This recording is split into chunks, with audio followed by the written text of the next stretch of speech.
Nicola Sturgeon has been criticised for a subtle tactic she and her team have been using during coronavirus briefings after dodging a crucial question. Sky News' James Matthews accused First Minister Nicola Sturgeon of dodging his question on health and social care workers having enough personal protective equipment (PPE). Mr Matthews noted that during Scotland's coronavirus briefings, once a question has been asked, the journalist's mic is then cut off. Mr Matthews argued this did not allow for follow-up questions or those asking questions to put more pressure on Ms Sturgeon to get a definitive answer. Mr Matthews said, "The way these press conferences work in Scotland is you are invited to ask one question and your mic is switched off after that question or after so, there is no opportunity for a follow-up, and Nicola Sturgeon did not give the figures that were asked." Mr Matthews also revealed how Ms Sturgeon dodged his question during the briefing on Monday. He said, "There were quite a number of subjects in Nicola Sturgeon's coronavirus conference.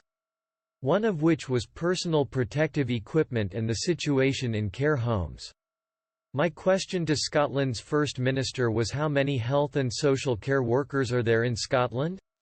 I also asked how many of them have adequate full PPE.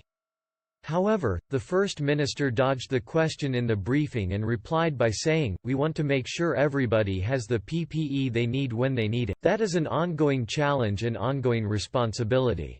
There is not a single day that goes by that I, the Health Secretary or the Chief Medical Officer isn't focused on that. That involves daily monitoring of a number of different things. I will never stand here during this outbreak and say these things are off the agenda because we have fixed them all. We will monitor that and keep on that on a day-to-day basis, such as the vital importance of it.'" During the briefing, Ms Sturgeon also announced that the lockdown restrictions in the UK are unlikely to be lifted anytime soon.